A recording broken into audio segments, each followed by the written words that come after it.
नमस्कार सर, मेरा नाम राजू है।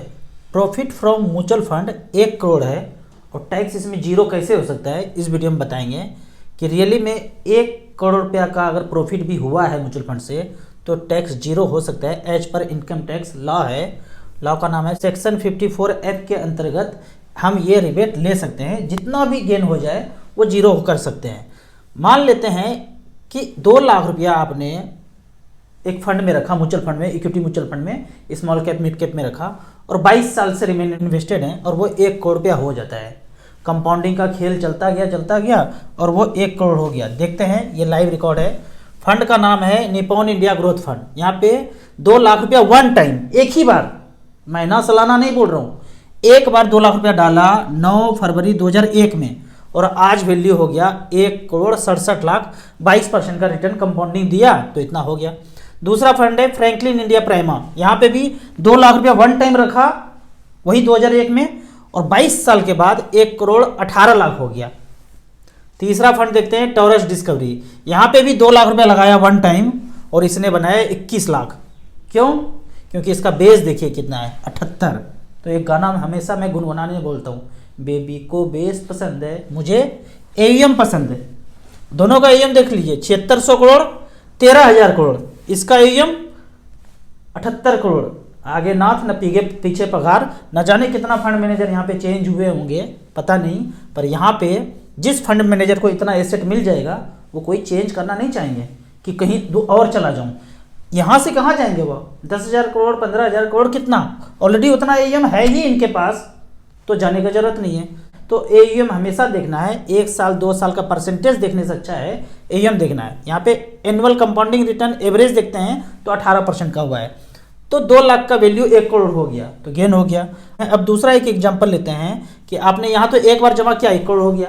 मान लेते हैं एसआईपी किया, 3-3 हज़ार रुपये पर मंथ का एसआईपी किया पिछले 22 साल से, और कंपाउंडिंग इंटरेस्ट रिटर्न यहाँ पे चलता रहा और वो 1 करोड़ हो गया। एसआईपी में कैसे हुआ तो यहाँ पे देखते हैं, Nippon India growth fund, same fund, यहाँ पे 3,000 रुपये पर मंथ जमा किया था पिछले 22 साल से, तो 7,92,000, लगभग 8 लाख जमा हुआ और वैल्यू है 1 करोड़ 23 लाख, 21% का रिटर्न।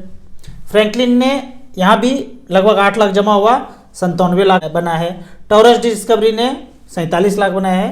क्वांट मिड कैप ने 38 लाख बनाया है, 16.81% का रिटर्न है। तो मान लेते हैं कि आपने ये दोनों फंड में एयूएम देख के इन्वेस्ट किया था और 1 करोड़ रुपया लगभग बन गया। एक में वन टाइम में बना, दूसरे में एसआईपी में 1 करोड़ बन गया। तो यहाँ पे 8 लाख रुपया मूलधन था, वन टाइम जो रखा था यहाँ पे 2 लाख रुपया मूलधन था। अब देखते हैं गेन कितना हुआ।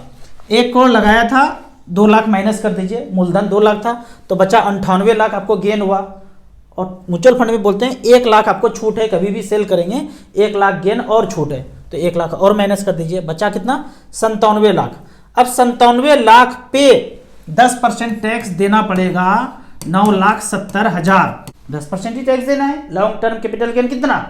10%, पूरा का पूरा नहीं टैक्स जाएगा, 10% टैक्स जाएगा। कितना भी गेन हो जाए तो आपके इनकम में नहीं जुड़ेगा। बहुत कंफ्यूजन है लोगों में कि मैं तो 20% के स्लैब में आता हूँ, 30% के स्लैब में आता हूँ।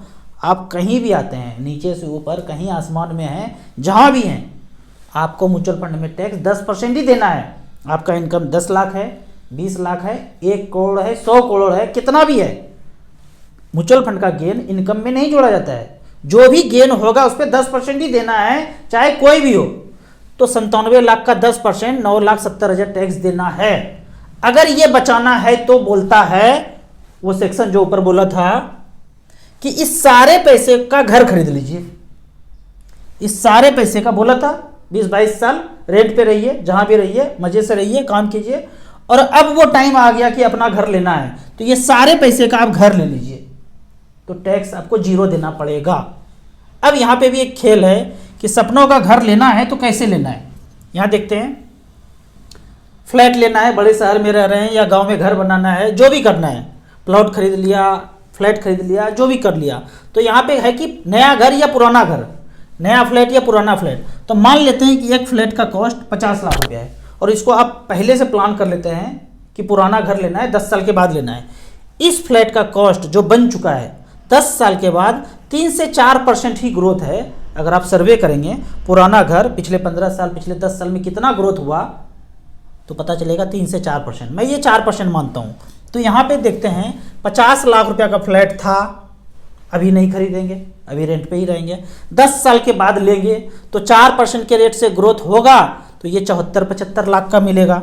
बहुत ज़्यादा बढ़ जाएगा, खूब बढ़ जाएगा। वो खूब जो बोलते हैं ना, वो बहुत जो बोलते हैं ना, वही 74-75 लाख है। मैथमेटिक्स में वही आंसर है। 50 का 75 हो गया तो बहुत हो गया। अब बोलता हूँ कि ये जो 50 लाख रुपया था, खरीदा नहीं, खोपड़ी में कैलकुलेट हो रहा है सब, 4% के रेट से 75 लाख, और ये जो 50 लाख रुपया रिमेन इन्वेस्टेड हो 12% के रेट से 10 साल, तो यहाँ पे कर लेते हैं कैलकुलेटर पे, कैलकुलेट करते हैं 12% के रेट से।